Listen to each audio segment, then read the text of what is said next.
Welcome to Lost in the Lakes, and tonight we're on a night hike.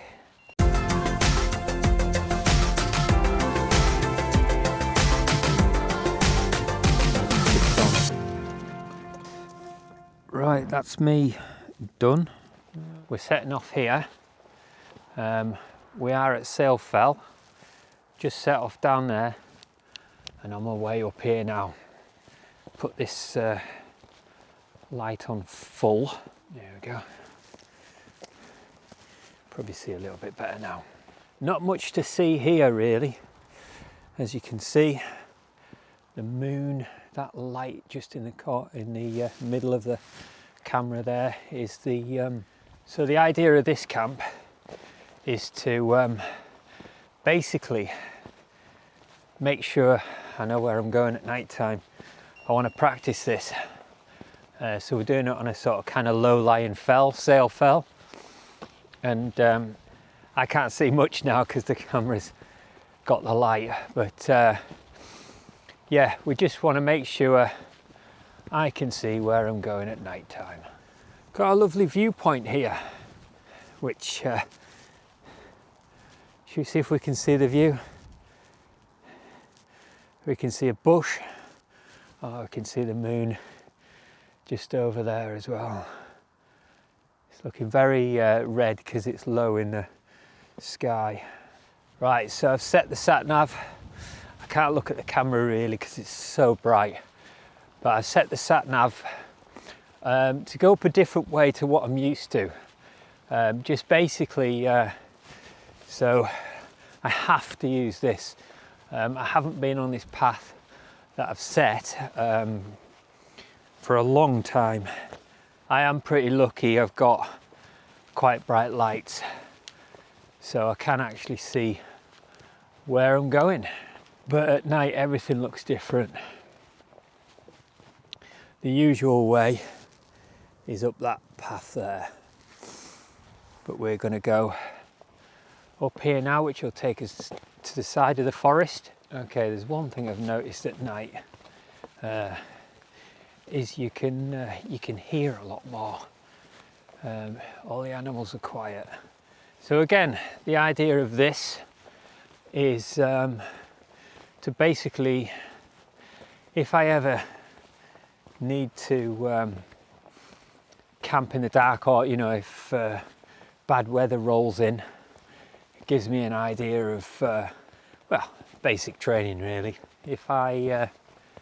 If I'm up somewhere and there's a whiteout, I can still navigate. Yeah, it gives me an idea of what it's going to be like. Builds the confidence. Solo walking for people is sometimes a hard one. Never mind solo wild camping on a mountain.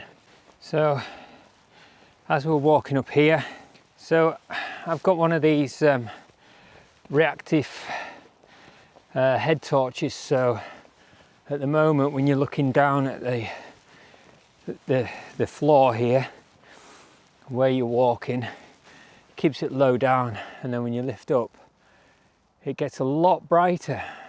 One, it saves battery because quite a lot of the time when you're walking you're not really looking that far ahead.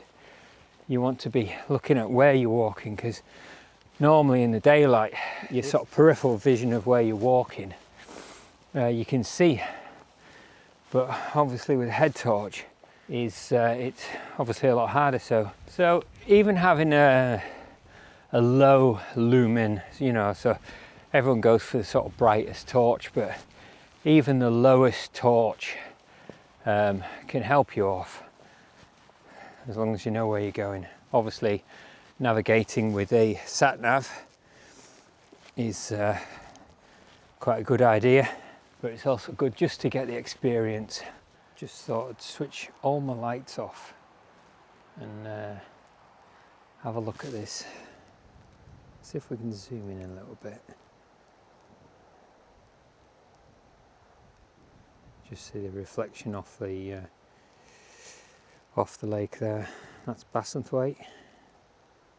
That noise I was saying about the A66 and some people going over it, I've just realised But actually, it's loads of fireworks going off. So I think it might be the cockermouth display, because I can hear loads of them going off. So yeah, it's either just loads of fireworks around, or it's the actual display, or a bit of both. So down there, I don't know if you can hear it, but I can hear water. So I can't see anything, but for navigation, you think, right, I'm on this path, should I be able to hear water? Let's have a look. Let's go onto the maps. And look, we've got a gill down there. So again, a good thing for night navving, or for night navigation, is if you've got a map and you haven't got anything fancy like this, you can listen for the water. Even though you're close to a road, at night everything just seems a little bit quieter even. Let's have a look.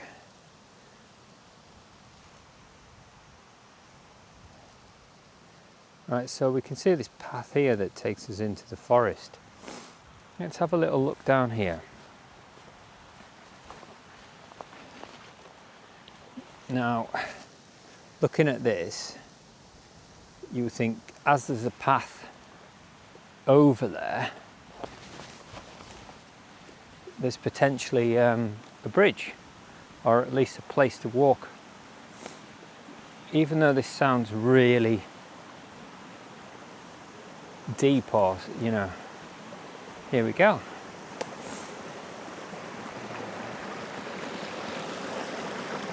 So there's what I thought was even a waterfall. It's not, it's just a beck. And then you've got a little cut through into the forest, which we are not going. So that's kind of a lesson another lesson I've learned. Just coming out at night, if you're navigating and you know you need to be nearer water.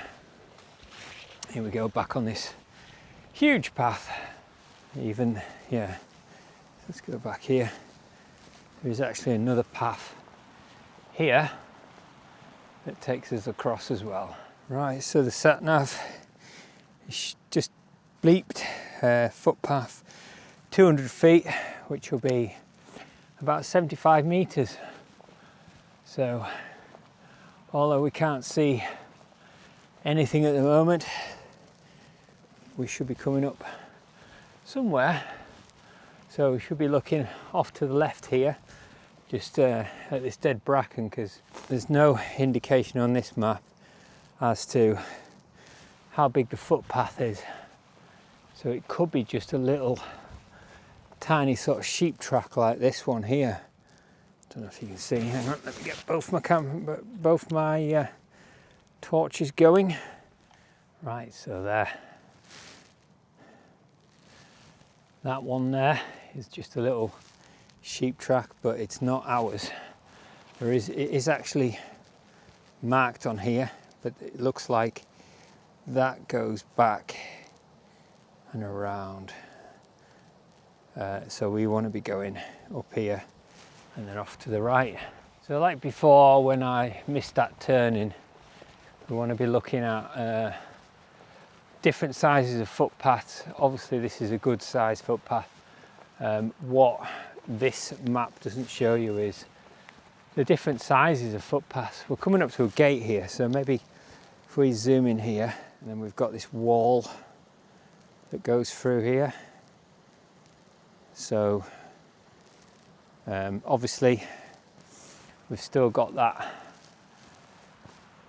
river down there, well, that little gill, but we've got a gate, even though it's not shown on this map, but we know we have to go up and right against this wall here to a gate. There's the gate, and there's the wall. We've got a footpath that goes hang on, directly up there. And then we've got one that goes off to the left that follows the wall. So we'll have a look at this. We've got a footpath that goes up that way, which is that one. And then we've got the one that follows the wall. Up here, following this short grass, I'm glad I chose these boots. So that one there is obviously a more direct route, and you can look, if you zoom out, look at the contours there. But when you look at it, it sort of wiggles on, but we come onto that path anyway. We're going to carry on up next to this wall. Not only have I got the learning curve of navigating at night, I've also got the learning curve of how to film at night as well. So this is the footpath we're going up now, next to the wall, and that's the one we're following. If you can see it, there we go. Let's just zoom in a little bit, because I think we're going to be turning right. Okay, so I've just noticed up ahead here, if the light will show it, not quite, there's a kink in the wall, and there's a kink in the wall on here, and just after that kink, that's where the right turning is. Here's the little kink off to the right. Looks less in on the map there, but we're going to be doing almost a 90. So after this kink here, which is quite a good wall, quite a nice. Looks like there's a gap there, or something's happened. There's whatever, it's a thing. Don't know what that's actually for. What's on the other side? It's almost like a thing for dogs, but then there's no style for humans. Anyway, so now we want to be, it's a bit open now, and we know with this this hill, once you get this kind of open ground, that you get near the top. This is where there's a path off to the right here that's not quite 90 degrees to the wall, but the wall carries on up there. There's another footpath that takes you off up there, but then you've got this one here, and we are bang on the money.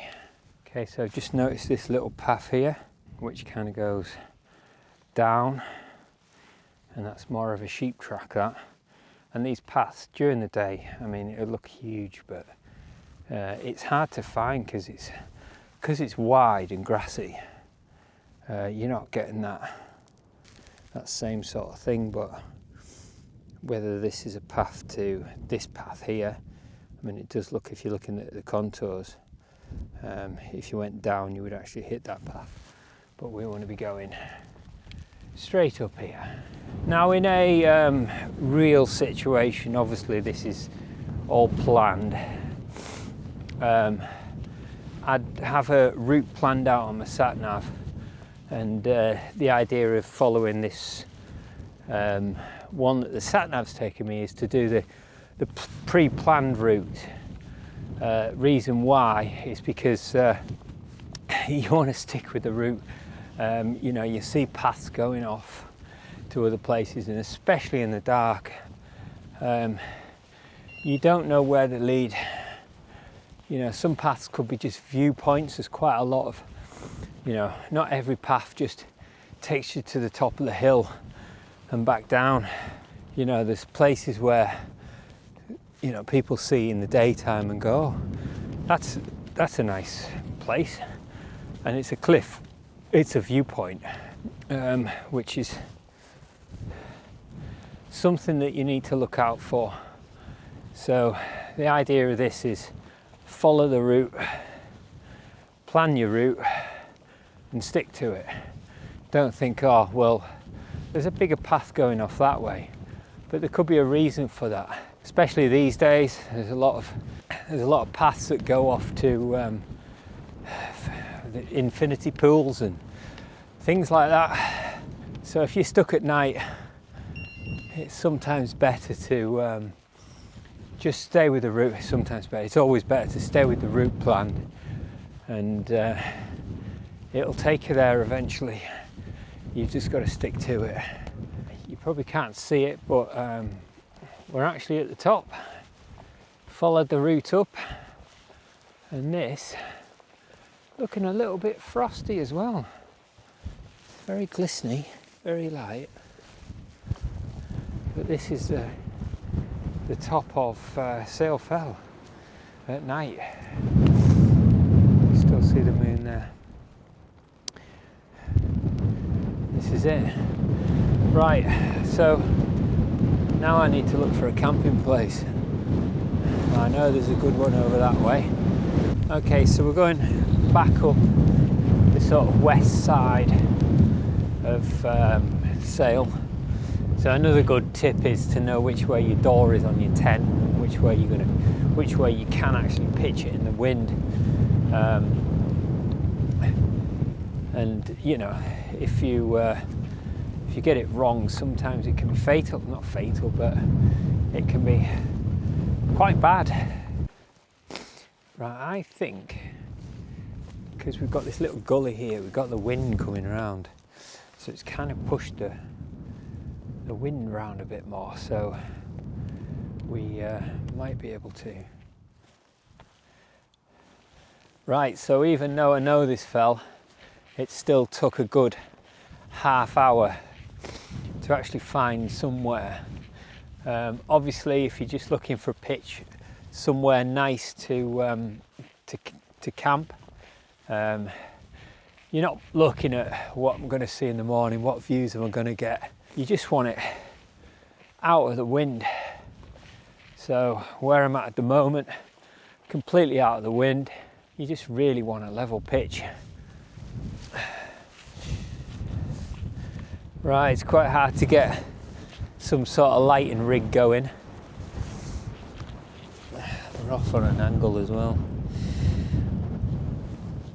Right, okay, I know you can only see my head torch at the minute, but I'm still trying to sort of figure out where to go.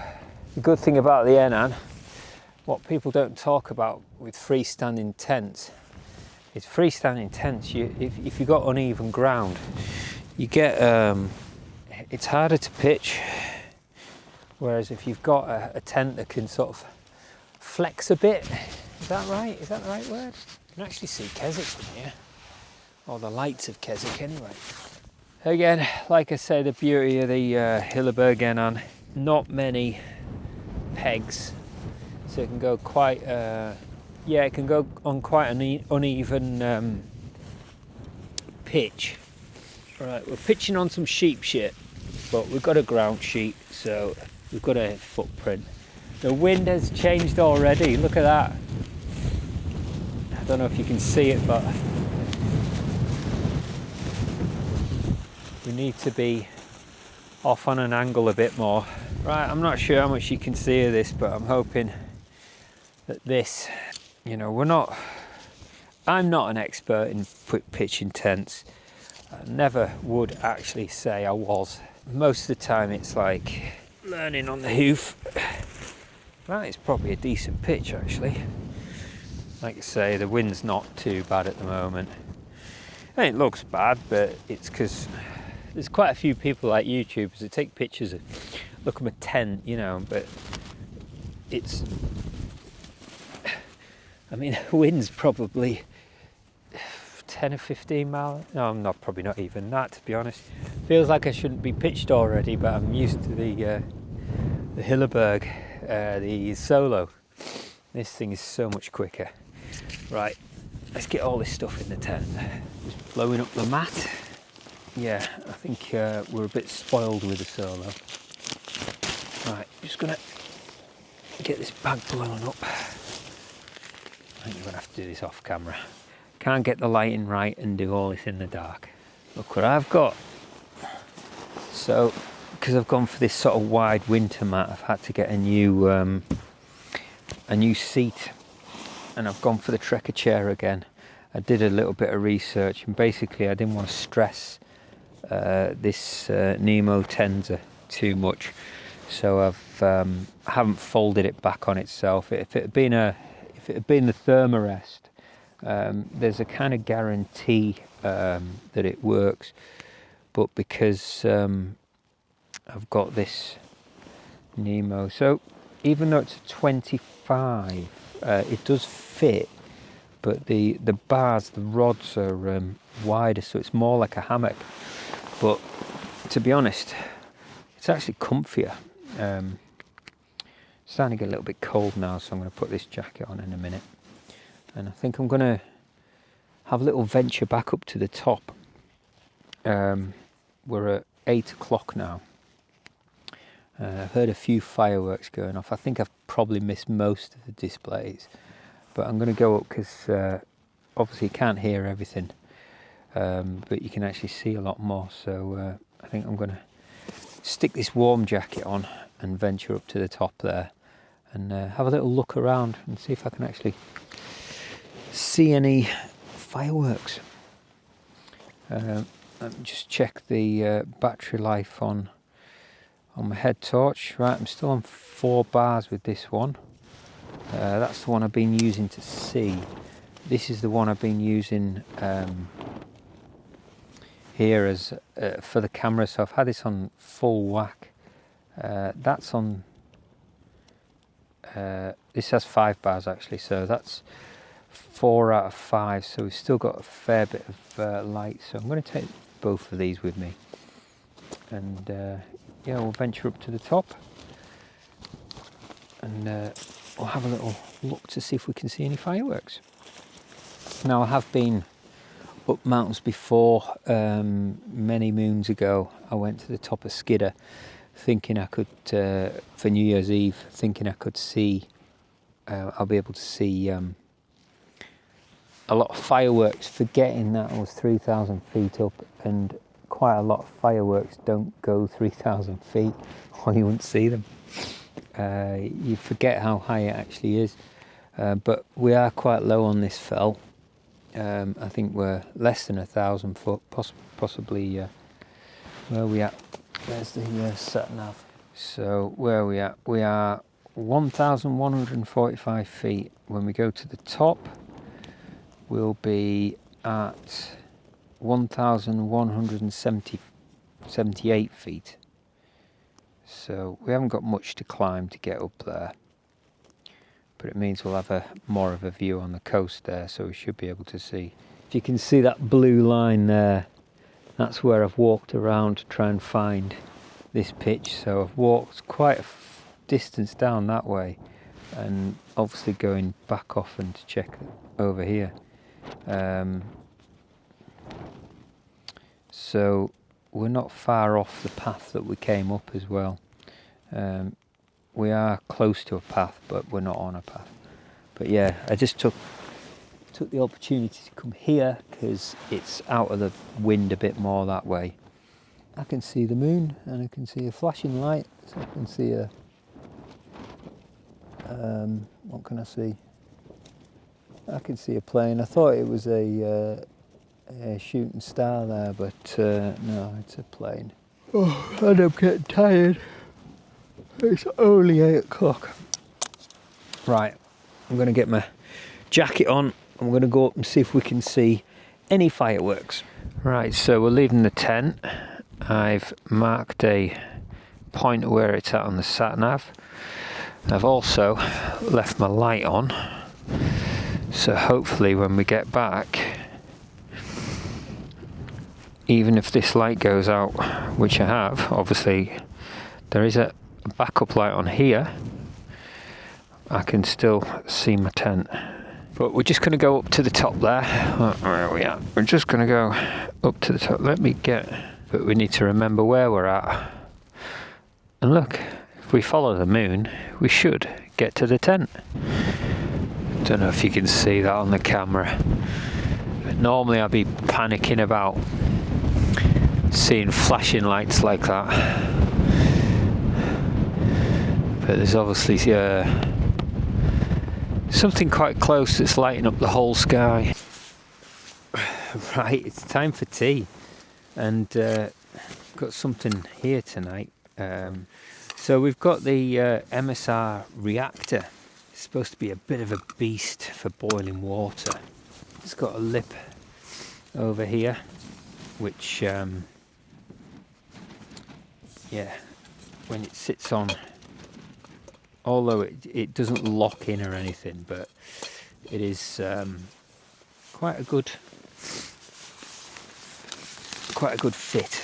Right, so what do we need for this? We need, I think it's 250 millilitres. For a second, we'll find a level place, get this lit up.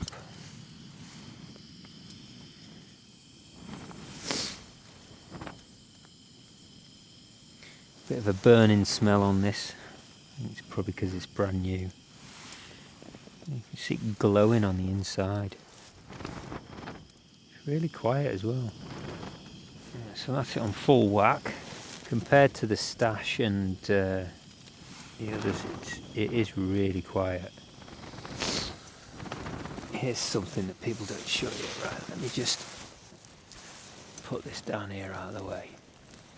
I don't know whether this is new. This is new for the MSR. Can you see that? Can you see the MSR in there? Little MSR imprint.